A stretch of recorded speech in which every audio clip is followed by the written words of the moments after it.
I totally agree. And we are also live on YouTube and LinkedIn right now. So if you want to go ahead and watch as we interview our amazing guests, who we're going to announce here in just a second, all you got to do is go to YouTube and search for TF Labs. You'll see it live.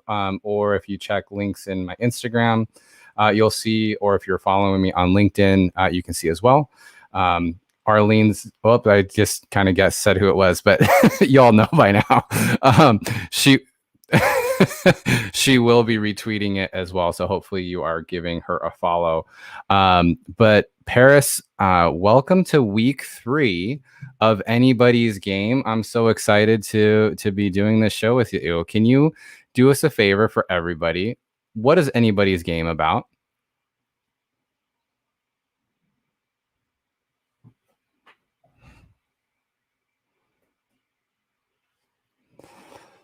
To accomplish great feats in their lane. And you came to me with the idea as well, and you had done something independently. And so we came together, and I feel like a lot of our ideas overlapped in the sense that it has become a creator's world in many different ways. And you often hear, just be consistent, just create content and just stick to it and you'll make it. And what we want to do is talk to individuals, entrepreneurs, content creators from across the spectrum and get their perspective and find out, is it truly anyone's game and what does it take? 1,000%. And Paris, I guess what they say is true great minds do think alike. I'm just complimenting both of us real quick. So with that, again, like I said, we are also streaming this on LinkedIn Live as well as on YouTube. We'd love to see your comments there. You can comment there and we'll do our best to answer those questions. The format of the room is we will invite our guest up, interview them for about 30 minutes, and then we will open up for questions. And so if you do have a question, keep your hand raised. We will make sure to bring you on up, and interview will go for about an hour. So with that, Paris, do you want to do the honors of inviting our guests? Done. Hopefully she'll still come up and she'll want to take part. Well, Arlene Dickinson, welcome to the stage. It's so great to have you here. Thank you so much for joining us. You are a legend, and I would not do justice if I introduced you. So if you wouldn't mind introducing yourself to everybody, please.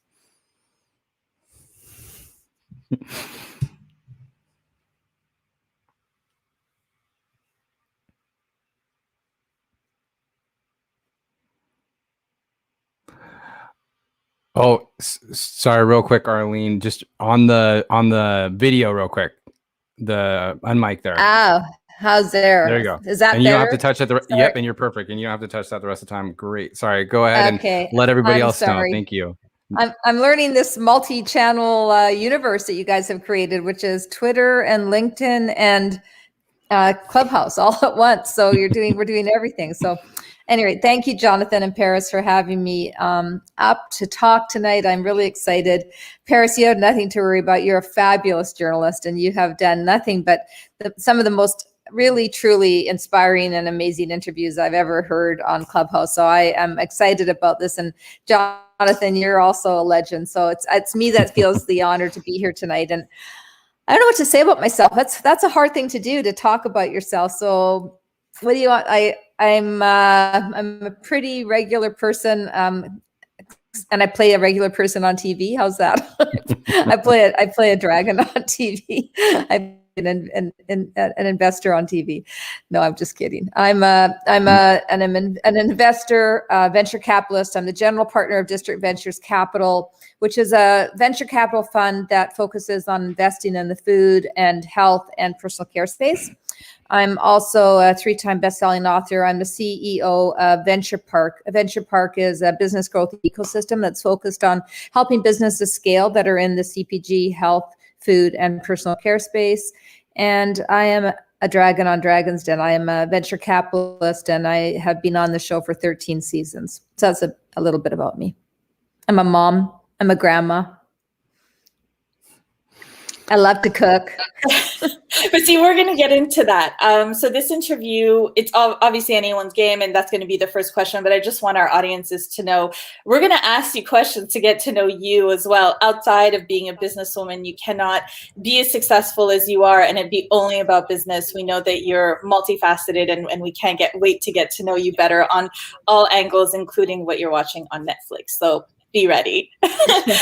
My first question for you, though, Arlene, is in a world where social platforms are driving communication and information and culture, is it possible for founders and entrepreneurs and brands to be successful without creating content on social platforms?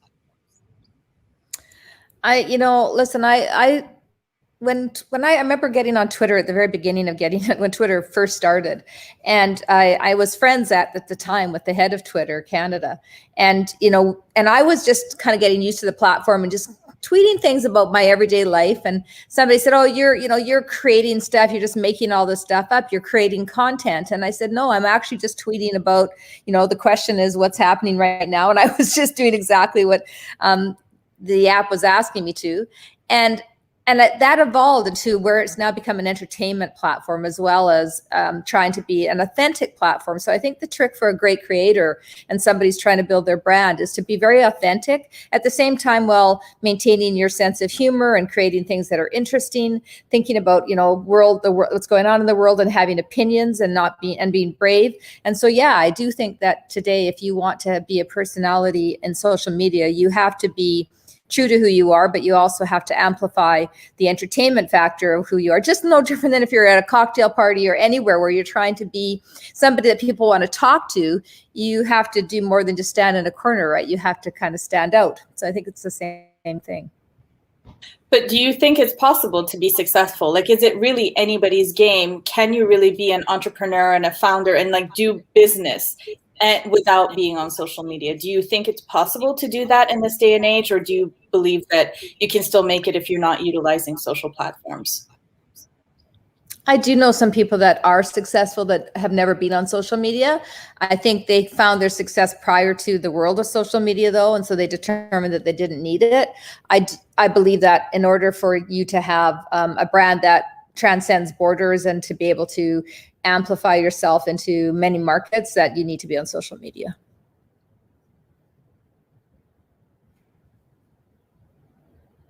Arlene, so I've loved getting to know you. I feel super fortunate getting to know you here in this app, and I think my favorite part about you is you don't take any nonsense, but you're kind and gentle at the same time. It's like the best juxtaposition I've seen in business, where you just have this ability to command, I don't want to say attention, but just to command respect based off of what you've been able to do.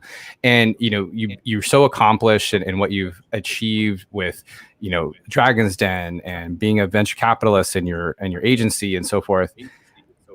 What was that like when you were younger, in the sense of did you know that this is what you wanted to do, or how did that evolve over time, getting from now to here? What was that like in the early days? Well, first of all, thank you. Those are kind words, Jonathan. And I really appreciate them, because I believe that as I've matured, I have become more open to being vulnerable and being who I am, but also I've become more brave around standing up for what I think is injustice. I can be a bit of a justice warrior, which I've been accused of many times. And you'll have heard sometimes on Clubhouse, I don't care if you're a moderator, I don't care who you are, if you're doing something that I feel is inappropriate, I'll call them out, just like I'm expecting people to call me out if I do something inappropriate. But it's, if the question is how have I navigated kind of my journey, is that what you're asking? How do I feel about it now? Yeah, I guess little Arlene to now. Did you see this, I guess, in your youth? Did you see this as what you'd be doing?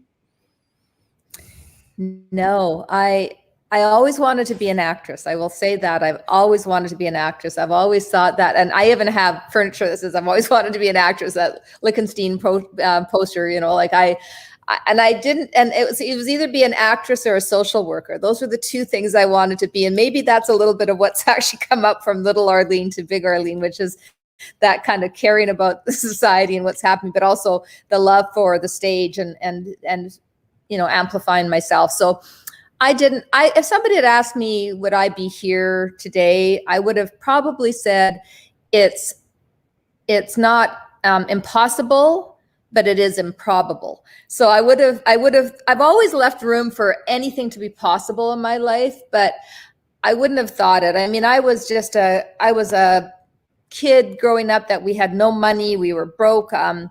We were immigrants to the country. I didn't imagine myself having big success in business. I didn't even imagine myself in business. I was going to be a mom. That's ultimately what I wanted to be at the end of the day, past the acting.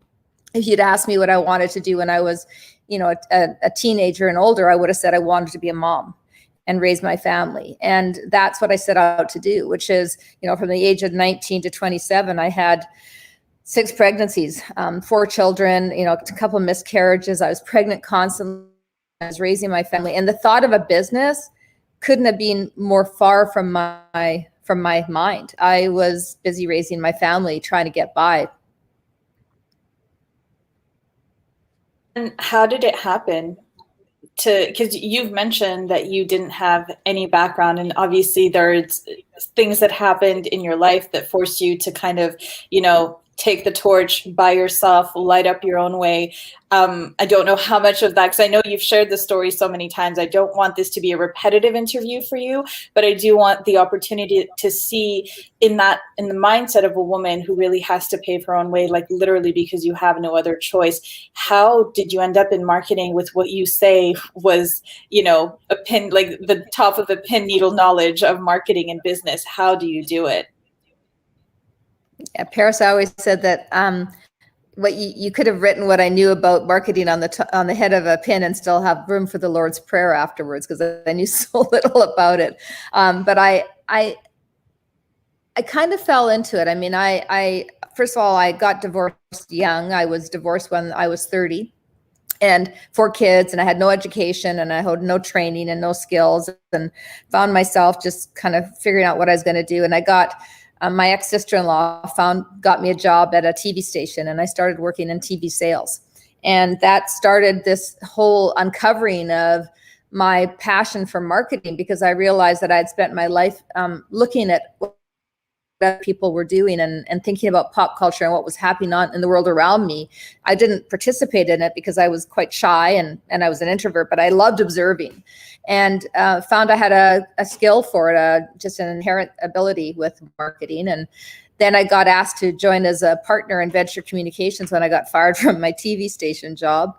And what that meant is, would you come and do sweat equity for the next couple of years? We can't pay you, but could you just come and work for free, and we'll give you a partnership. So I had nothing else I could do. I didn't have any other job. I had nothing else in front of me. So I thought I'd just do it. And I went through that door and just uncovered this amazing passion for helping businesses grow. It was the best of everything. I didn't have to put myself out there, but I got to apply knowledge to help other businesses succeed. And I loved that. I mean, if you wanted, the biggest smile I ever had on my face was when I knew I'd help some other business to be successful. And that's where I kind of found my calling in life, which was to help entrepreneurs. And I've been doing that ever since.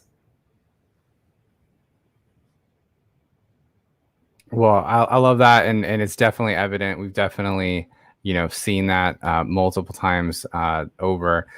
Paris and I are going a little off script here, but that's because I think we're both just taking advantage of this great conversation. And, you've been on both sides of the table, been a founder, an investor, and still a founder, of course. And, what has that journey been like from founder to investor?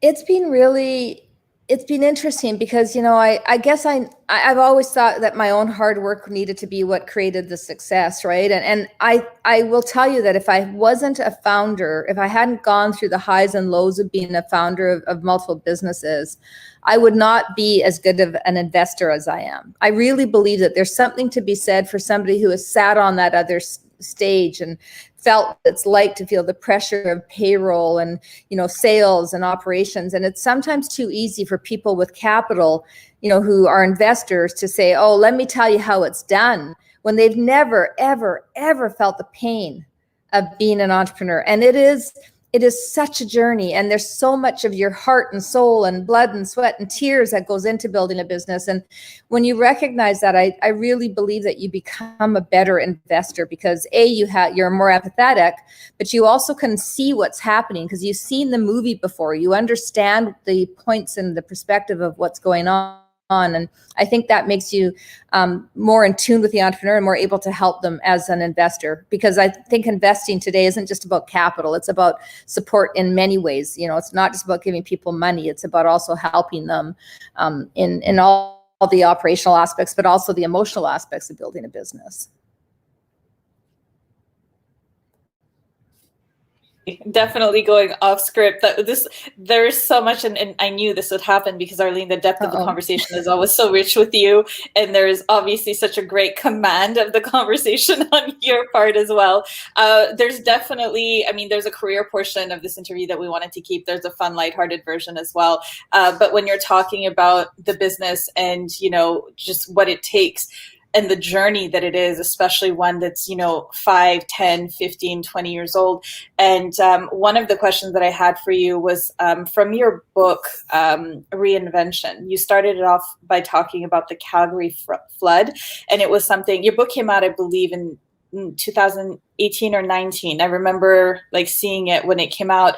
And the beginning part was just such a moment, that in the way that you describe it and the way that it was oh, it's going to be fine, and then how it hit you. I want to read a little portion of it, and it stayed with me. And it's what life throws our way is sometimes even worse than our greatest fear. And I love the way that you tackled it. So if you would allow me, it says Sure.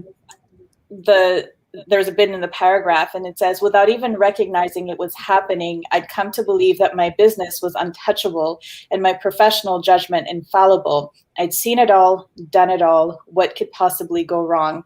I now had the answer to that question: everything. And, how have you since prepared for everything to go wrong? And now, do you still think it can, or are you prepared in a different way than you were before? This is one of the great lessons that I learned, and I'm grateful for the lesson, because I think we can become very complacent. Our businesses can be successful, and we can become very complacent, and we can kind of go, hey, I can just dial it in, and it'll be okay. And when that flood happened, it was such a devastating event, not because the business was crippled and pretty much underwater, literally and figuratively, but because it was a business that I didn't need anymore from a capital perspective, but that I realized was kind of part of me, that it is the business that had brought me to where I was. And I felt this amazing obligation to make sure that it survived. And everybody told me I was crazy, Paris. Everybody said, what are you doing? Just let it go. Let the business die. Why would you try and resurrect it? It's just, you don't need it anymore. And I kept thinking about all the people that worked for me and all the things that business had given me. And it was at that moment that I realized that I could reinvent the business into something that was actually meaningful for more than just the business. And that was the turning point where I actually created the fund and created the ecosystem and created the accelerator and did all of those things out of this soggy business that was failed. And so when you think about what can go wrong, and the answer is everything can go wrong, how you prepare for that is knowing that you're capable of doing whatever it is that you're going to have to do no matter what happens. And that's the lesson I learned, which was not that I could have this, emergency kit in my back pocket that if there's another flood, I know exactly what to do. It was more that I knew that I could actually be the solution if I just put my mind to it and my effort behind it. And that's what it taught me. It taught me that the preparation that you have for a business failure is the preparation of an iron will and grit and determination and perseverance and tenacity and not giving up on yourself. And these are the things that we forget sometimes, that what it isn't theory. It's practical stuff that you have to get in and roll your sleeves up no matter where you are.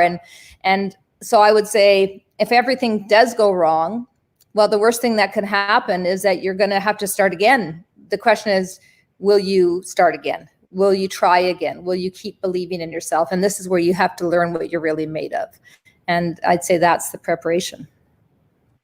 Jonathan, I'm going to butt in before your question, but hearing you say this story and explain it this way, which parallels the book but mirrors it, but hearing you say it is completely different. And right before it, you were talking about what it was like starting out when you were 30 and doing it alone. I just feel like there's so many parallels in that story of the amount of times you've had to roll up your sleeve. Yeah, you have to roll up your sleeve, and I think, I mean, I know it sounds trite because we've heard it so many times, that we are stronger than we think we are. And the biggest fear I have in life is like when people say, you know, what is your biggest regret, or what do you regret? It is that it's having regret. It's that I didn't try hard enough. Like I wouldn't forgive myself if I didn't do as much as I possibly could do, because I know that this life is limited. And if COVID has taught us anything, it's that this is a limited adventure we are on, and that we have to get up every day and give our best to the life that we have. And what a shame if we just let it pass us by because we're afraid of failing, because we're afraid of what somebody might think about us, because we believe that somebody, you know, tells us we can't, and so we choose to believe that. I can't let myself do that. There's lots of things I failed at, but I'm proud of trying. I'm more proud of trying than I am embarrassed from failing, if that makes sense.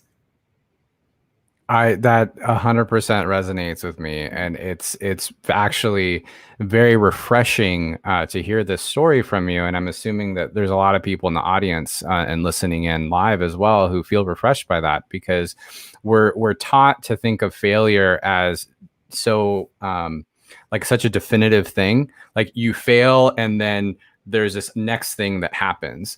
But at least what I'm thinking, or how I'm taking in what you say, is something that I've actually recently experienced, is that what some people might have thought of a failure and just put a flag in and be like, that's a failure, it's done.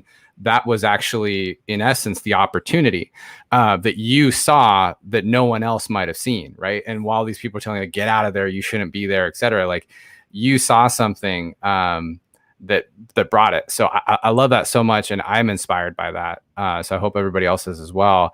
And with that, which leads to this next question being, how do you think about failure?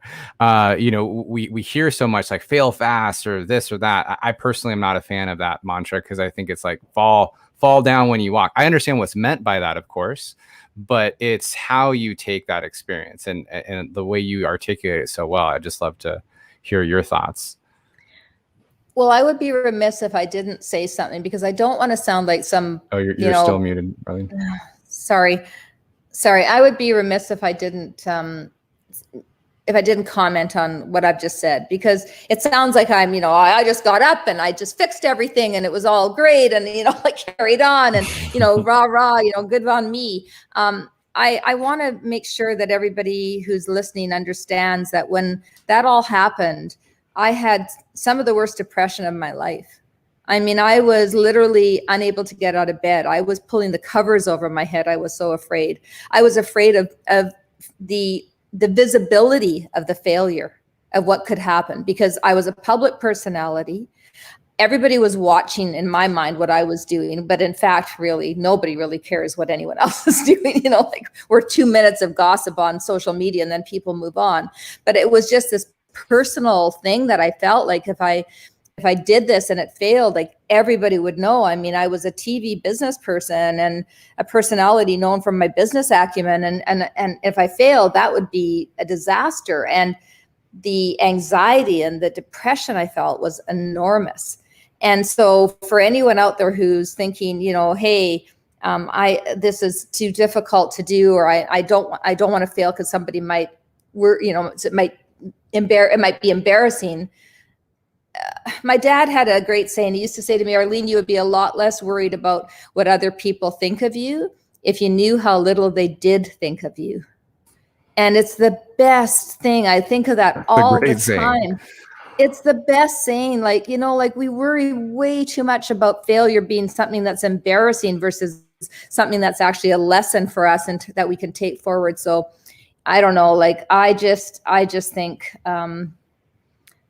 when you ask what I think about failing, I just think of it as lessons. It's just, life is just a series of lessons, and you just, you're going to stumble. Nobody's perfect, and you're going to make mistakes, and there's going to be days you're not going to feel like getting out of bed because you made mistakes. But I don't know, it's limited. Guys, our time here is so limited. Yeah, no, that's so true. These are definitely great nuggets here. Thank you, Arlene, for sharing this. I do want to do a super quick reset of the room. And again, if you're listening in, we're actually live on 4 different platforms right now. So we're here on Clubhouse. Thank you all for listening. Please do ping people into the room. Hit the plus sign at the bottom. We're also live on Twitter, LinkedIn, and YouTube. So if you're on any of those platforms, we'd super appreciate if you left a comment there or retweeted. You can just click the link on my bio or Arlene, and love if you tweeted or put your comments there. And we will be opening it up here to questions from the audience in just a moment. So with that, back over to you, Paris. Thank you, Jonathan. So Arlene, we're talking about failure, but I would love to talk about dream come trues, like dream come true moments. And I understand today was a dream come true announcement as well. And to anyone who missed it, if you're not following Arlene on Twitter and Instagram and LinkedIn, you are missing out. And I'm so excited for you. And I would love for some insight. Reading a press release is one thing, but would love to hear from you because one of your books is coming to life. Yeah, well, thanks. Well, first of all, I got to say this platform is very cool. I didn't know when you just tweeted the link out that the actual live comes right into the link. So this is a very cool platform. What's it called? What's the platform called?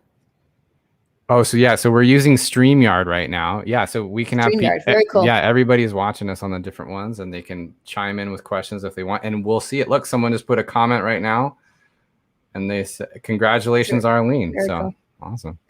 Oh, that's very cool. Well, okay, so what happened today was has been probably close to 2 years in the making, which is one of my books. My very first book was commissioned to be a TV series drama. So I'm very excited about it. So they're going to turn it into a television series that's going to happen over the course of many seasons, I hope. And I just watching it come to life and seeing the characters and who's going to play me. I get to, who's going to play me. I don't know. I'm pretty sure it's not going to be Meryl Streep, but that's okay. It doesn't need to be Meryl Streep, but it's going to be somebody fabulous, I hope. And the whole idea of having a TV drama that's based on a female business person who went through the challenges and goes through the challenges of kind of identifying as a female and trying to build a business in a man's world is really compelling. And I'm so excited to help other women help break their own glass ceilings by giving them a TV show that actually talks about the journey. So it's very exciting. Yeah. Thank you for mentioning it, Paris. Yeah, well, congratulations again for that. I mean, I feel like that's something that a lot of people say, like, oh, I want a TV show about me or a segment of my life. And to achieve that is phenomenal. And especially a story that will be so inspirational to the audience listening. So, congrats on that. I personally think Meryl Streep would be great, but I think the final call should be with you, Arlene. She should audition like everyone else, and it should be your call. That's what I'm putting out there in the world. So I definitely want to know dig a bit deeper onto the other side of Arlene, because now we're going to get to know you in a show as well. But I would love to know, like, what books are you reading you know, what is on your nightstand? What kind of books do you like? Are you a sci-fi reader?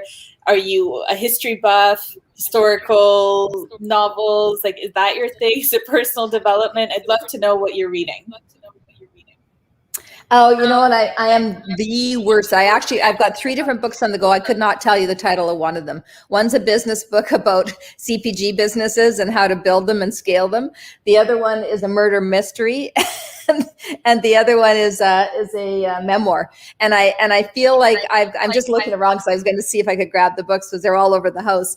But I love everything you mentioned. Like, I love reading biographies. I love reading history books. I'm a voracious reader. I haven't read as much lately as I used to read, and I find social media is very distracting from my attention span. So I've got to get back to reading more. But I do enjoy a great book, especially business books. Yeah. What about Netflix? Are you Netflixing at all, and what's on your most recently viewed? My most recently viewed. What did I just finish watching?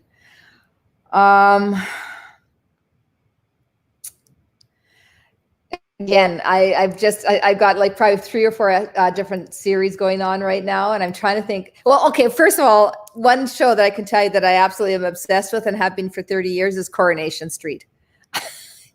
For those of you who don't know Corey Street is one of my favorite shows. It's embarrassing to say, but it's true. It's a British soap opera, right? One of the longest running. It's a British soap. Yeah, it's a British soap opera. Yeah. No, and then. Sorry, go ahead. And I love Succession. Succession was one of my favorite. Series this year. It was so good. One more question before we go into our rapid fire. I'd love to know, because you are an honorary captain of the Royal Canadian Navy. We've touched on it in different rooms. You've mentioned it, but what does that actually mean? Like, how does one get that title, and what do you get to do with that royal title? People salute you, which is always really interesting when that happens. So it's actually a huge honor. I got asked to be an honorary captain quite a few years ago now by the Vice Admiral of the Royal Canadian Navy at the time, who asked if I would be an honorary captain. And you get to go to events, you get to go to parades, you get to go to I've been overseas. Excuse me. Sorry, just a second. I've been overseas to visit the troops 7 times now. So I've gone to Afghanistan and been all over that area of the world, visiting troops on the front lines in the war.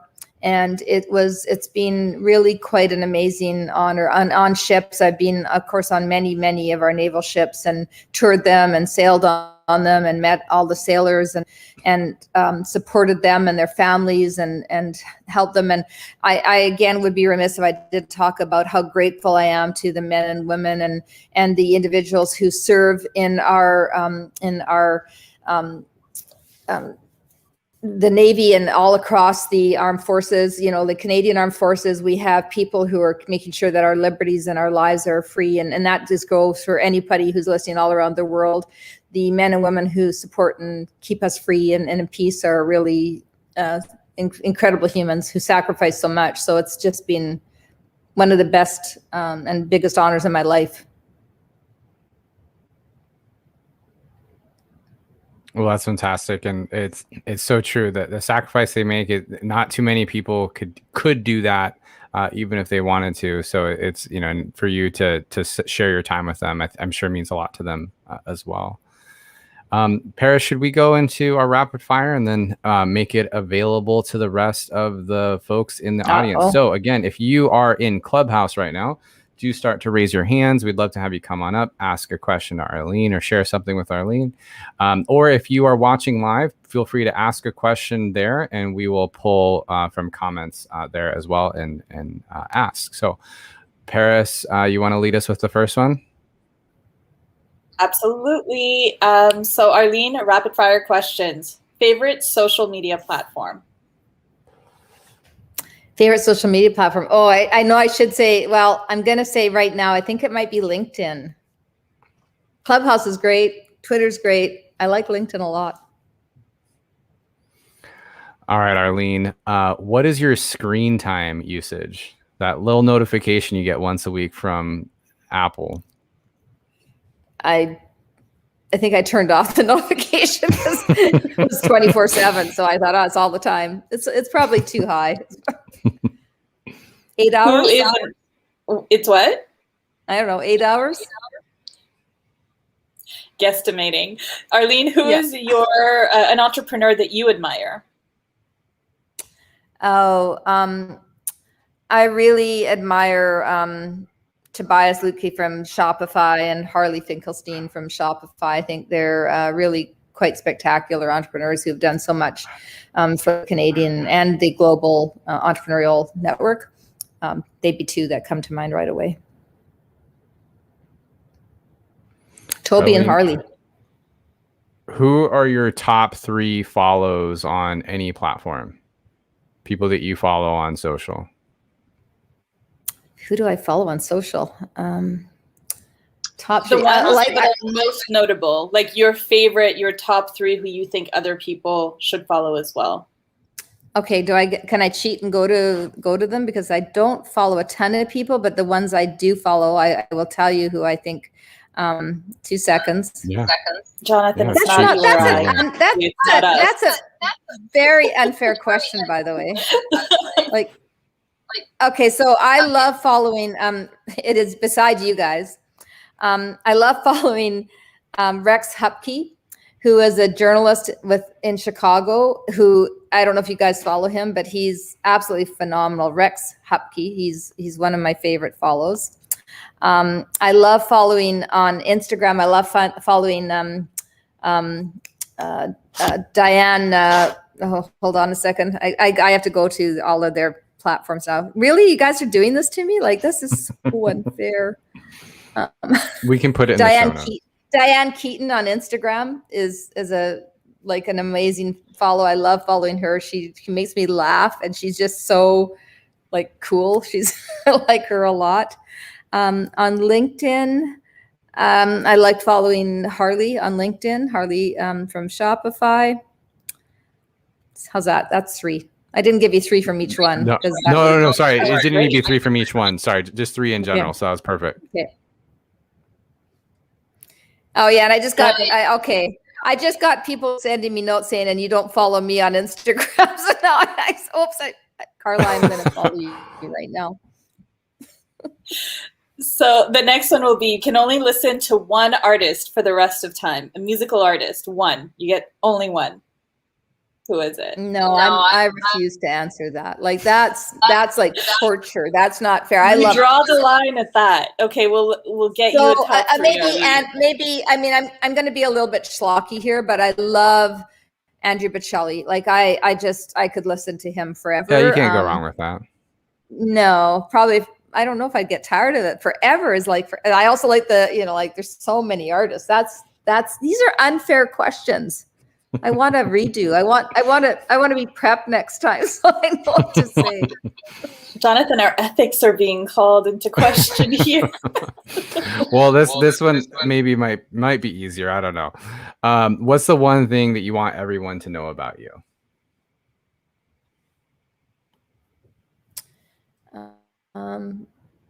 That I hope that I am who you think I am. I think so. What do I want people to know about me? I love putting on my sweatpants and my flip-flops and baking bread and sitting outside and not wearing makeup and not getting dressed up and just being with nature. I absolutely love the outdoors, and I'm not a fancy person. So I'd say that's what I would like people to know about me. I'm pretty basic. I love how that superimposes next to the elevator glam shots that we get. If you guys are not following Arlene, please do, because other than that, I think it's TikToks that you do now are hilarious. Arlene, you're really I haven't even done that. I'm she is so cool. It takes me like 4 days to figure it out though. It's like, I'm just like, okay, I think I do this and I try that. And sometimes it doesn't work.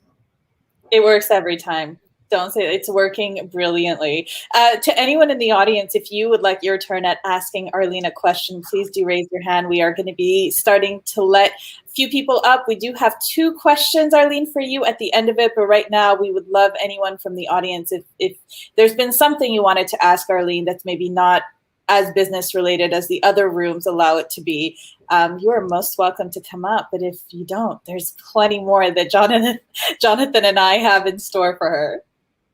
I think Carla wants to ask me why I'm not following her. While we wait for folks to come on up. Oh, go ahead, Arlene. Sorry, I was going to say that Carla wants to ask me why I'm not following her on social media. On Instagram. Oh my God. Here we go. She's going to give me a hard time. The stage is open now. I'm following her right now. Welcome to this stage, Carla and KW. Is that it? Am I saying it right? KW, that's your first name? That's right. Wonderful. What is your question for Arlene? Welcome to the stage. Thank you. And also thank you, all of you, for being on this show. It's wonderful to learn. I have a question. Arlene, could you tell me at what point in your journey when you were struggling did you realize you had the power to succeed? And what made you fall back on that when you needed to? What was your strength? Yeah, I was raised to when I went through my divorce at the age of 30, I'm very insecure. And I remember my dad looking down at me. I'd been kind of on his couch crying for 3 weeks and asking me who I thought was going to fix the problem I'd gotten myself into. And remember looking up very hopefully at him and saying, you? And him looking down at me and saying, no, Arlene, you. He said, you have it in you to do what you need to do to take care of yourself and your family. You just have to believe in yourself. And so I think I don't know that I would say that I've succeeded. What I can say that I believe is that I do have belief in my ability to do the best I can, and that the best I can is always going to be good enough to get me by.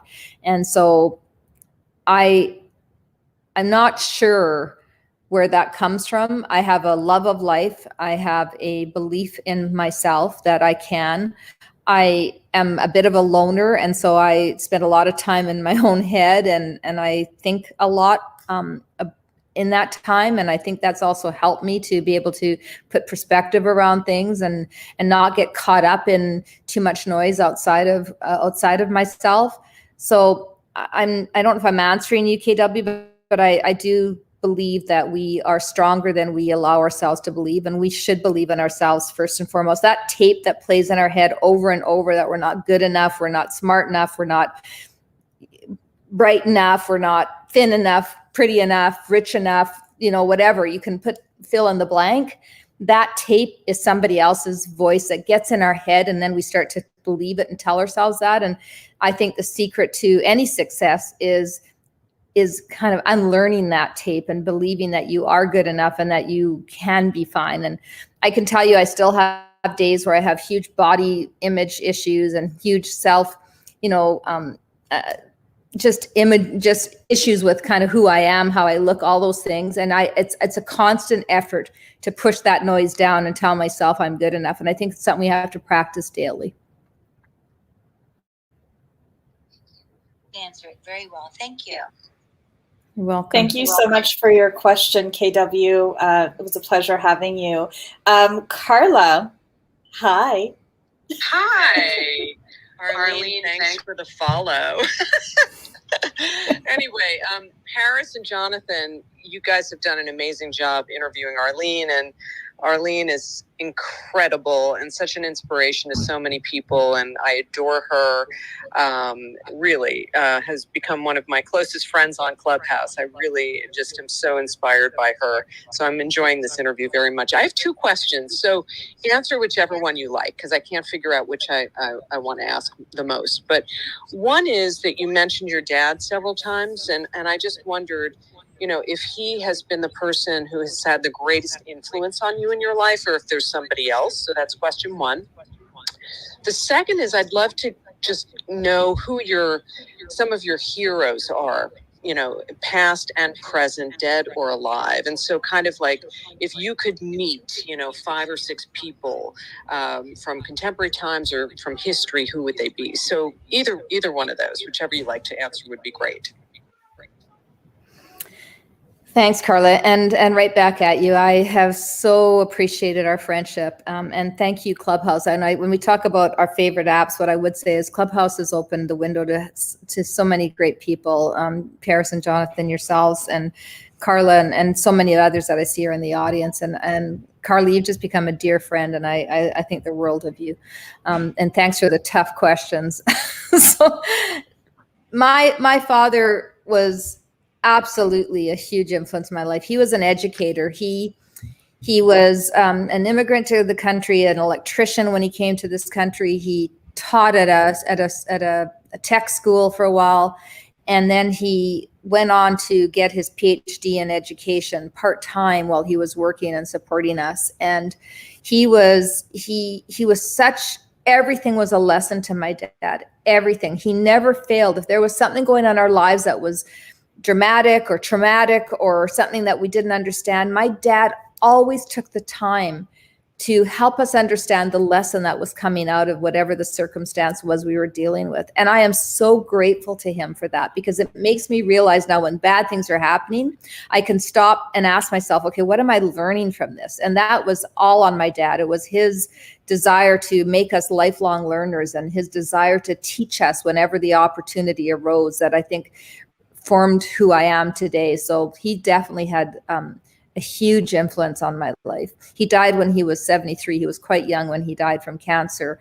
And he wrote a book in his last year of life around practicing new medicine and healing yourself through all the different new modern medicine that was out there. And he researched it all and did work at a time when nobody was doing alternative treatments. He was uncovering alternative treatments. And he was, my dad gave, it's going to make me cry. My dad gave away like everything to others. And so he taught me a lot about gratitude and generosity. Sorry, Carla, I'm going to not forgive you for this.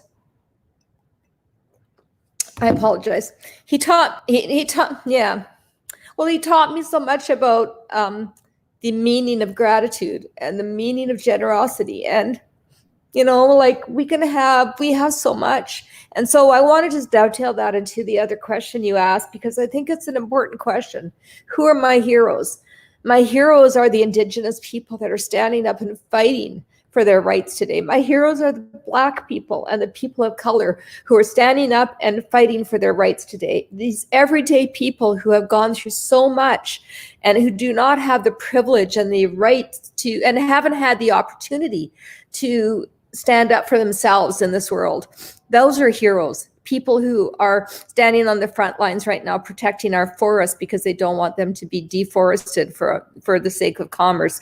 People who are standing up and defending, you know, violence against their people by whether it's police or whoever it is. People who are standing up and talking about the need to ensure that there's equality in the workplace. I mean, this is what a hero is. A hero isn't somebody who, you know, is on a statue somewhere. And in fact, many of our statues are exactly the opposite of heroes. Heroes today are people who are willing to stand up to injustice and look for equality, and who do it against all the odds. And so, and my dad taught me that as well, that, you know, people are equal and we need to treat them that way.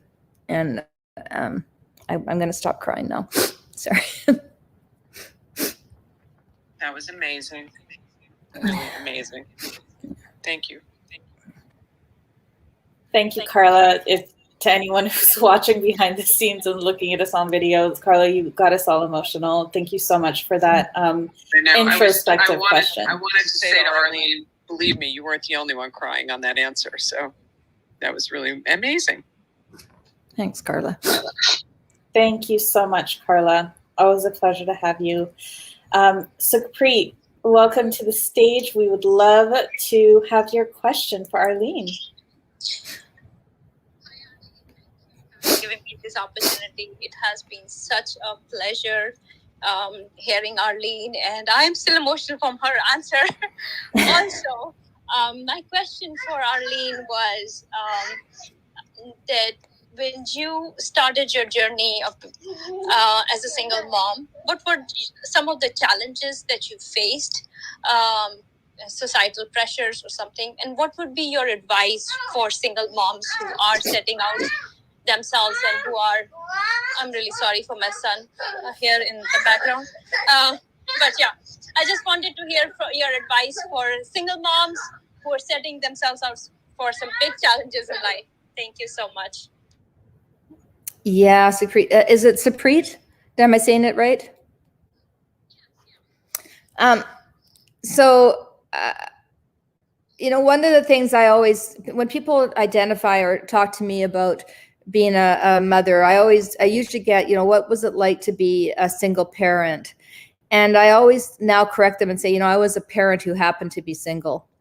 And, it's as much about how you think about yourself, right? It's really hard. There is no question that raising a family alone is incredibly difficult. And especially now we have women who have been put back 20 years as it relates to the opportunities we have, because we've all gone, many of us, many of women have had to go back into the home to take care of their kids through the pandemic, to take care of their senior parents through the pandemic, to be the caregivers at home again while their husbands went out and worked. And so this has set us back decades in terms of the advancement of women as business people in a career, who also happen to be parents who are single. I mean, there's so many things that can work against us. And I would say to you that the best thing you can do is, no matter what you're doing, be in that moment. Because when you're a parent, be a parent. When your kids need you, I'll tell you what, if my kids phone me, I don't care if I'm talking to the Prime Minister of Canada, if my kids phone me, I pick up the phone. Because that is the most important call I can possibly take. And if they need me, I'm going to be there for them. And I think this is something that sometimes I have to say, I don't have time to talk. If it's not important, I'll call you back. But I always want to know if it's important, so I'll take the call. And when I'm at work, I'm at work. So I try to make sure that I'm focused wherever I am, so that I'm not feeling the guilt of feeling like I should be somewhere else. Because the worst thing we can do is try to, be at work and think about, I wish I should be at home. I'm feeling guilty. And then you're not really at work either. And then they're saying, if you're at home and you're taking care of your kids, thinking about work and not really being at home. So you have to focus, and that helped me get through. And I also made sure that I took my kids along the journey with me. When I was at work, I'd sometimes bring them to the office with me and let them run around and be there, if I had to work on a Saturday or Sunday, and try to include them in the journey of the business so that they didn't feel that they were left out. So I think that helped. I hope that answers your question. I cannot tell you how much I have admired you during this conversation and learning about yourself, and how vulnerable you have been in sharing your experiences and giving some advice. Such an honor. Thank you. Bye. Thank you very much, and don't worry about your kids in the background. When I was raising my kids, they were always running around in the background. You know what? You're a mom. That's what you are. You're allowed.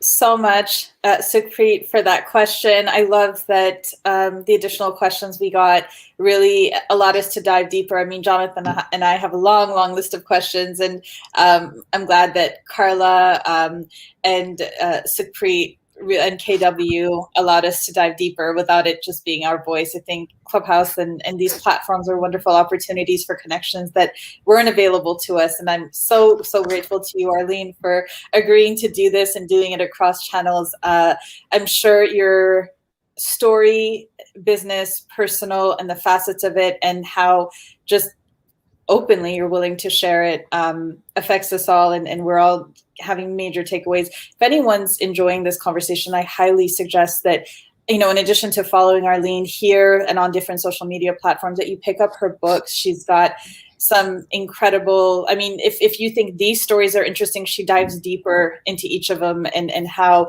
all of these trials and tribulations have affected, and the fact that you've shared it and allowed the insight is just incredible. So the books are Persuasion, then All In, and Reinvention as well. And Persuasion is being made into a TV drama.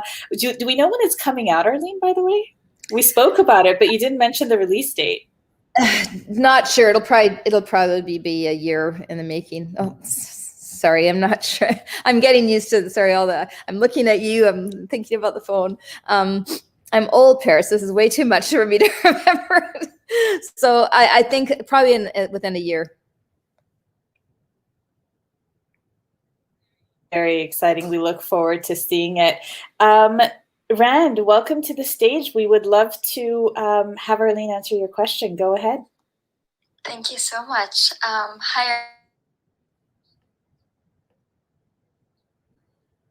And a startup where we're all immigrants, we're all people of color, we all people with past traumas, whether it's generational or personal. And I have increasingly noticed that it's very difficult to have that work separation from that trauma that comes from, your personal situation. And I'm trying to build a company culture where it's not work versus personal, but there's, that intercorrelation with your history, personal history, and your work culture as well.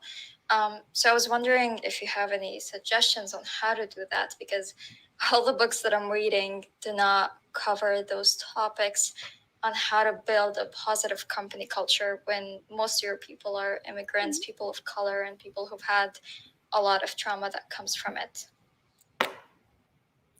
Yeah, well, first of all, I think it's amazing that you're building a company that is giving people who sound like they have been marginalized and undervalued or underrepresented in some way an opportunity to work in an environment that is encouraging and giving them a place. So that's in and of itself really amazing. I do, the new world, this new environment of working has changed so much. And again, the pandemic has taught us that you can work from home, you can work from anywhere, you can work from an office. And so culture is kind of, while we love the freedom and flexibility, the thing that has been lost is corporate culture, because you don't get to connect to people the same way as we used to when we were all in an office together. And so there is a fine balance that people are having to, and managers and owners are having to adjust to. And I think that the way to try and kind of embrace the culture that needs to be built now, especially with the group you're talking about, is making sure that you provide flexibility to them to recognize and appreciate that they are coming from very different backgrounds and very different needs. I'm guessing that some of them, whether they have, kids at home or whether they're struggling with, whatever the issues are as a result of the trauma they faced, that they have unique individual needs. And so the less you try to homogenize everything, the better. And in fact, the more you can recognize individuality, I think the more you'll allow for people to feel safe. And when they feel safe, then they build culture. And I don't know if I'm going to be much help to you, because I don't, probably know exactly enough about what you are dealing with. But I think giving people flexibility and individuality while still trying to give them support is really important. And it's getting harder and harder for employers to figure out how to address all the unique needs that everybody has. And in your case, it's going to be even harder because everybody has really unique needs. So, yeah. How big is the company? How many people have you got? So we are a team of 5, and we're going to a team of 9 in the next couple of weeks. Well, the only thing maybe the one piece of advice, if it's going to be helpful to you, is I think it's really hard to be friends with your employees, like true, friends. And there's a tendency when it's a really small company to want to befriend everybody. And at some point there's this fine line between being the the boss and the friend. And you've got, so I don't think you can intrude too much into their personal life. What you can do is allow for their personal life to work inside of the business environment. In other words, allow them to take care of their needs while still being able to work. I don't think you can be everybody's friend. That may be bad advice according to some, but for me, I've never found it's really worked very well, because at some point you may have to put the friendship aside and fire them or make a change with them or do something. And that can be really hard when you become good friends with them. And that's been the difficult part, is trying to, find that line of separation of how much am I their boss, and I hate that word so much, versus how am I. It's a bad part. Yeah, it's something that I'm learning along the way, for sure. But thank you so much for your input. Really appreciate it. And just like everybody said, really admire your work, and you've been such an inspiration for 4 years for me, ever since I started this entrepreneurial journey. So thank you. My pleasure. I wish you luck with your business, and you'll find your path. You'll find your way. Listen to feedback from everybody, but at the end of the day, you have to make decisions and choices that are best for the business, and that will ultimately be what's best for the people too. You'll find a way.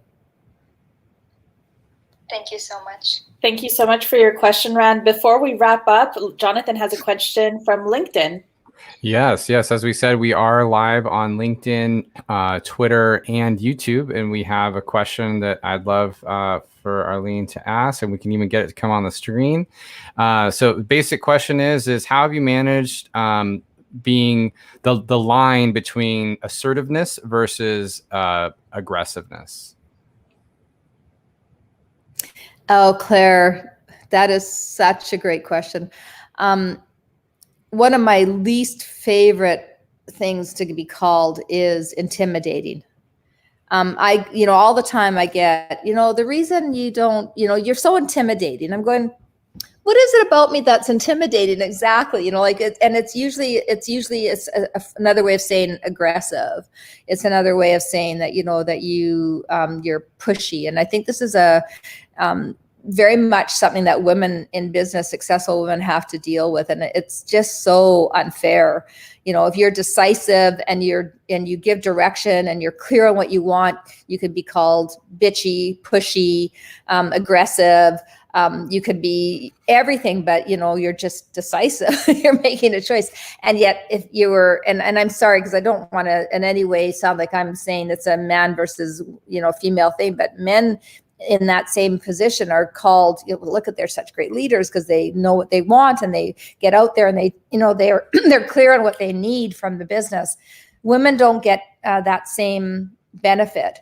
And it's even harder if you're a feminine woman. In other words, if you're in any way feminine, like, this is why women tended to dress like men and, became kind of, had to, wear a suit to the office because that was how I couldn't look feminine. I couldn't wear a dress to the office because then I wouldn't be taken as seriously. All of these things that happened over the course of time created this weird dynamic that a woman wasn't allowed to be in control of the business in a way that a man was. And I just learned to just shut it out. I used to apologize for it, and I used to overthink it, and I used to ask everybody's opinion and try and, get consensus. You can't get consensus in business. It doesn't exist.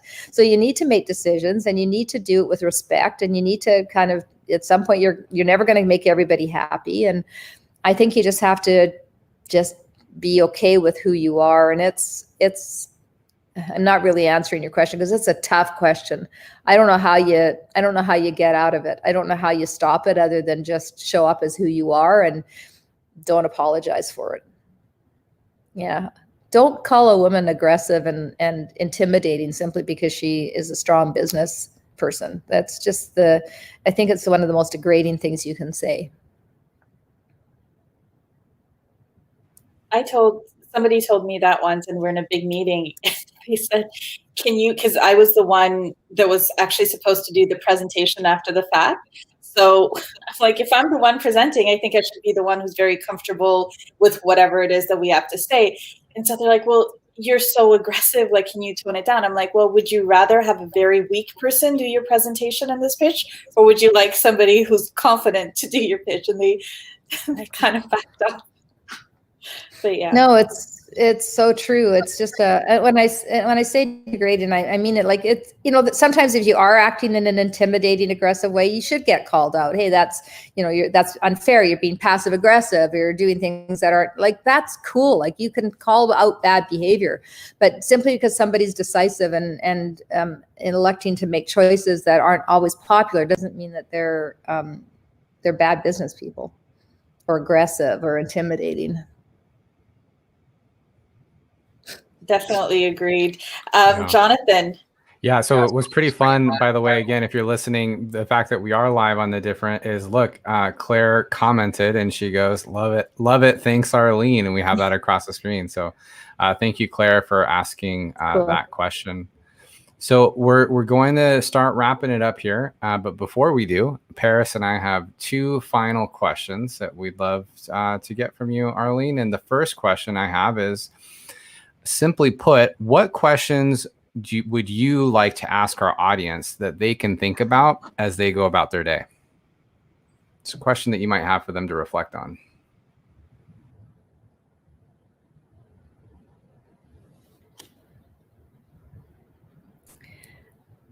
What questions would you cut out there, Jonathan? What questions would I like to ask the audience?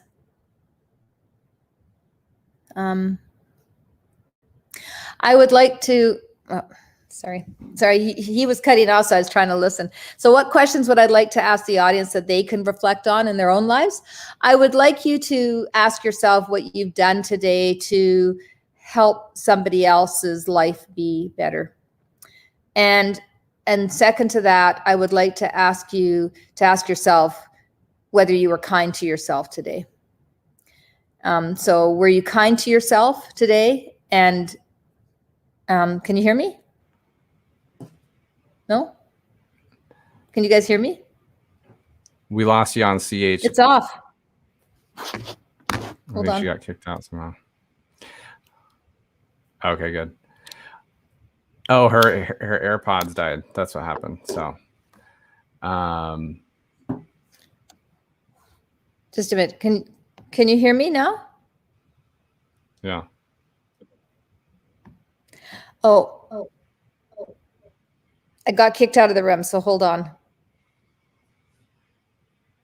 I got kicked out. Can you hear me now? I got kicked out of the room. Yep. Sorry, yeah, I was the no worries. The app glitch. So no worries. Did you hear either one of those questions? No, we didn't. So yeah. So what question? What was the question I asked? Okay. You know it better than I. So, what's the question? What do you want to leave our folks with? I would ask you to ask yourself 2 things. First of all, were you kind to yourself today? And second of all, did you help somebody else's day be better?